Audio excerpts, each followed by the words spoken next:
Hello students, मैं हूं राजन पांडे और आज हम पढ़ेंगे यूपी बोर्ड क्लास 9th की इंग्लिश की third poem the seven ages of man, जिसका हिंदी अर्थ होता है मनुष्य की 7 अवस्थाएं।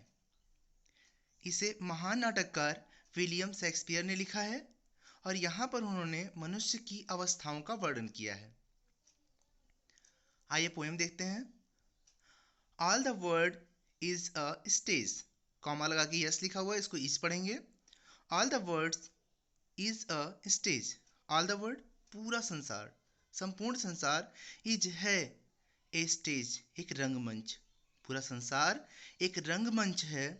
एंड ऑल द मेन और सभी आदमी, एंड वुमेन्स और औरतें, और सभी आदमी और औरतें मेयरली केवल प्लेयर्स पात्र हैं, अभिनयकर्ता हैं।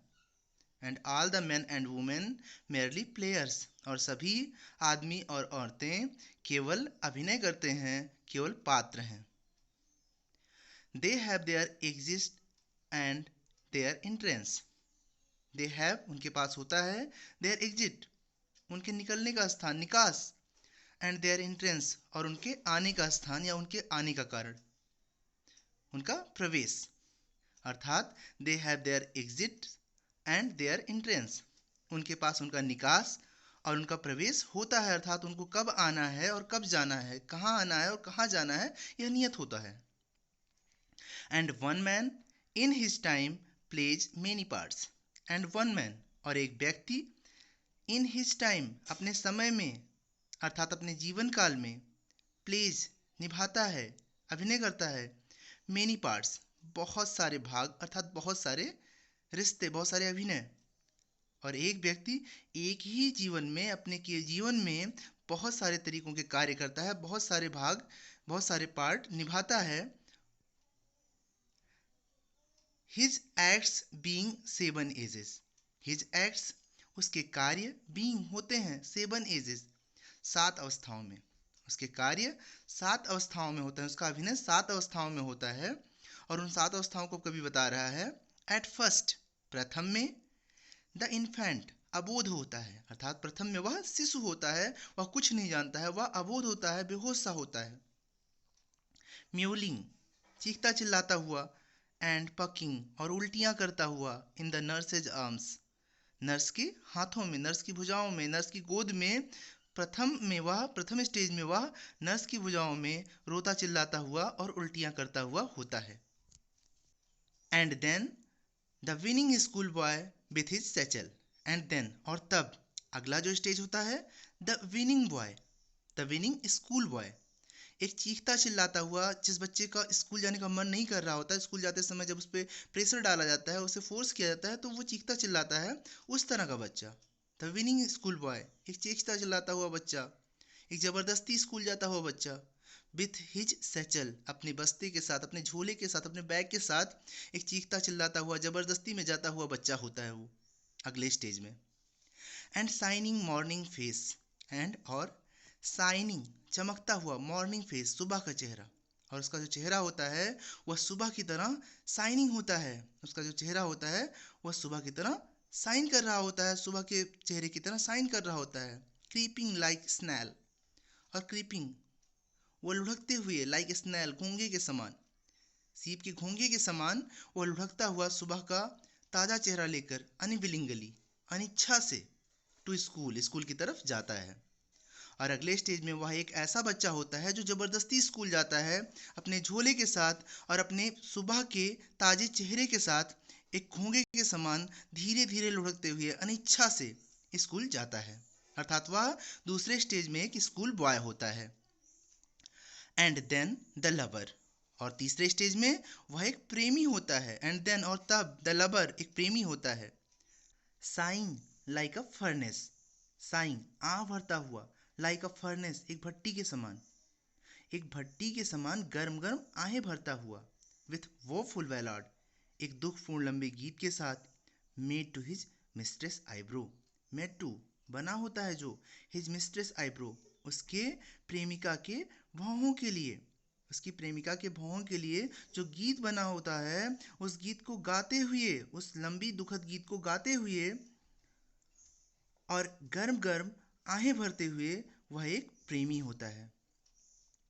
देन ए सोल्जर, और इसके बाद जो अगला स्टेज होता है, देन तब ए सोल्जर, एक सैनिक होता है, full of strange oath and weird like the bird, full of भरा हुआ, स्ट्रेंज विचित्र, ओथ्स कसम वादे, और विचित्र कसमों से भरा हुआ, एंड वियर्ड, और दाढ़ी होती है उसके पास, लाइक द बर्ड, चीते के समान, और उसकी दाढ़ी चीते के समान होती है। अर्थात देन अ सोल्जर, तब वह एक सैनिक होता है, अगले स्टेज में वह एक सैनिक होता है जो फुल ऑफ स्ट्रेंज वोथ, जो विचित्र कस्मों से भरा हुआ होता है, विभिन्न प्रकार की कस्मों से भरा हुआ होता है, दृढ़ प्रतिज्ञ होता है, and weird like the bird, और एक चीते के समान दाढ़ी वाला होता है।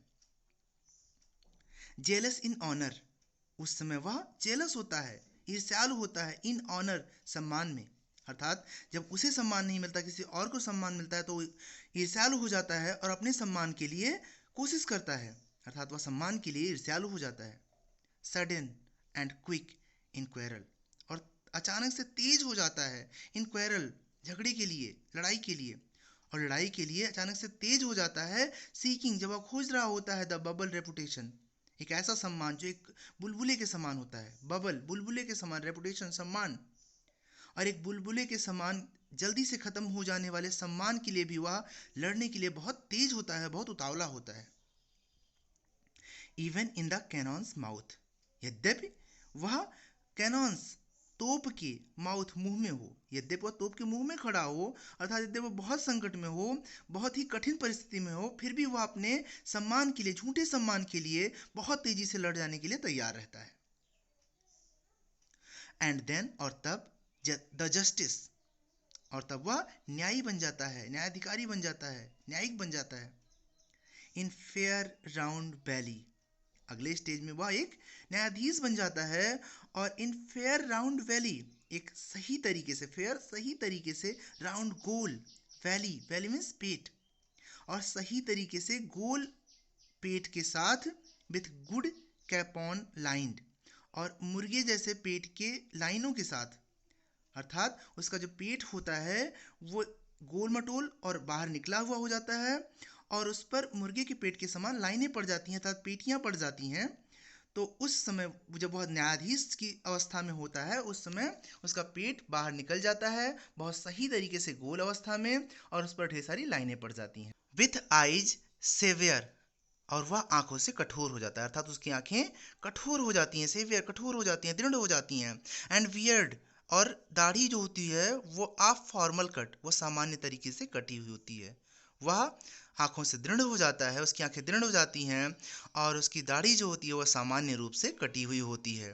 फुल ऑफ वाइज सॉज, और वह बुद्धिमत्तापूर्ण कहावतों से भरा हुआ होता है। एंड मॉडर्न इंस्टांसेस, और आधुनिक अनुभवों से भरा होता है, वह आधुनिक अनुभवों से और बुद्धिमत्तापूर्ण कहावतों से भरा हुआ होता है। And so he plays his part, और इस प्रकार से ही वह प्लेज, अभिनय करता है, हिज पार्ट, अपने भाग का या अपने चरित्र का अभिनय करता है, और इस प्रकार से वह अपना चरित्र दिखाता है, अपने चरित्र का अभिनय करता है। The sixth age shifts into the lean and slippered pantaloon. The sixth age, छठवां जो अवस्था होती है, छठी अवस्था होती है, shifts, वो बदल जाती है, into the lean, कमजोर, and slippered, और हवाई चप्पल पहने हुए, पैंटालून, पैजामा पहने हुए। और जो छठवीं अवस्था होती है वो उस अवस्था में बदल जाती है कि वह उस समय बहुत कमज़ोर होता है, एक हवाई चप्पल पहना हुआ होता है और एक पतलून पहना हुआ होता है। पैंटालून मीन्स पतलून, स्लीपर्ड मीन्स हवाई चप्पलें, हवाई चप्पल पहना हुआ। विथ स्पेक्टिकल्स, और क्या निशानियाँ होती हैं, वह चश्मे के साथ होता है। ऑन नोज, उसकी नाक पर, अर्थात उसकी नाक पर एक चश्मा होता है। एंड पाउच ऑन साइड, और साइड में, बगल में पाउच, एक थैला होता है, एक लंबा लटका हुआ साइड में थैला होता है। हिज यूथफुल हॉज, उसके युवावस्था के चुस्त कपड़े, वेल शेप्ड, जो कि उसके शरीर पर अच्छे से चिपके हुए रहते थे, अच्छे से आकार ले लेते थे, अच्छे से फिट हो जाते थे। ए वर्ड टू वाइड, वो बहुत ज़्यादा, इस समय उनका जो संसार है, उनकी जो आकार है वो बहुत ज़्यादा बढ़ चुका है, फैल चुका है, वाइड हो चुका है। क्यों? फॉर हिज श्रंक सैंक, उसके सिकुड़े हुए सैंक, पैरों के मांस की वजह से। उसके जो पैरों के मांस है वो सिकुड़ चुके हैं। उसके सिकुड़े हुए पैरों के लिए, उसके पैरों के मांस जो सिकुड़ चुके हैं, इस वजह से उसके पैरों के लिए उनका संसार जो है वो बहुत बृहद हो चुका है, अर्थात वो बहुत ढीले ढाले हो चुके हैं। And his big mainly voice, और उसकी आवाज़ जो है बहुत बड़ी और मर्दाना हो चुकी है, तेज पूर्ण हो चुकी है। Turning again towards childish treble pipes, turning again, और वह पुनः लौटता है, टुवार्ड्स की तरफ, चाइल्डिश बचपन, और वह पुनः बचपन की तरफ लौटता है, ट्रेवल तिगुनी तेजी से, और वह तिगुनी तेजी से पुनः बचपन की तरफ लौटता है। ट्रेबल पाइप्स, एक पतले पाइप के समान। And whistle in his sound, एक पतले पाइप के समान और एक सीटी के समान, अर्थात बांसुरी के समान। पाइप मीन्स बांसुरी भी होता है, तो बांसुरी और सीटी इन हिज साउंड, उसके आवाज़ में होती है। उसकी आवाज़ में अब बांसुरी और सीटी जैसी आवाज़ होती है। लास्ट सीन ऑफ ऑल, और इन सब के बाद जो अंतिम सीन होता है, अंतिम दृश्य होता है या अंतिम पड़ाव होता है, अंतिम स्टेज होता है, that ends this strange eventful history, that जो एंड्स खत्म कर देता है, दिस इस स्ट्रेंज विचित्र, इवेंटफुल घटनापूर्ण हिस्ट्री इतिहास को। और अंतिम दृश्य वह होता है जो इन सभी विचित्र और घटनापूर्ण इतिहास को खत्म कर देता है। इन सब का अंत सीन जो होता है, अंतिम दृश्य जो होता है, वह सभी विचित्र और घटनापूर्ण इतिहास को खत्म कर देता है। In second childishness and mayor oblivion, in second दूसरे, चाइल्डिशनेस बचपन, अर्थात पहला बचपन जो होता है वो तो आपको पता ही है, और बुढ़ापे को भी कभी दूसरा बचपन कह रहा है, तो कह रहा है कि इन सेकेंड चाइल्डिशनेस, और दूसरे बचपन में, एंड मेयर ऑब्लिवियन, अब मेयर केवल, मेयर मीन्स केवल, ऑब्लिवियन भुलक्कड़पन बचा होता है, भुलावा बचा होता है। सन्स टीथ, बिना दांतों के, सन्स आइज, बिना आंखों के, सन्स टेस्ट, बिना स्वाद के, सन्स एवरीथिंग, और बिना किसी भी चीज़ के। अगर आपको ये वीडियो यूजफुल लगी तो इसे अपने फ्रेंड्स को शेयर करें ताकि वो भी इसका लाभ उठा सकें, और इसे लाइक करें। अगर आप ऐसी और भी एजुकेशनल वीडियो चाहते हैं तो इस चैनल को सब्सक्राइब कर लें ताकि आपको लगातार नोटिफिकेशंस मिलते रहें। Thanks to all viewers.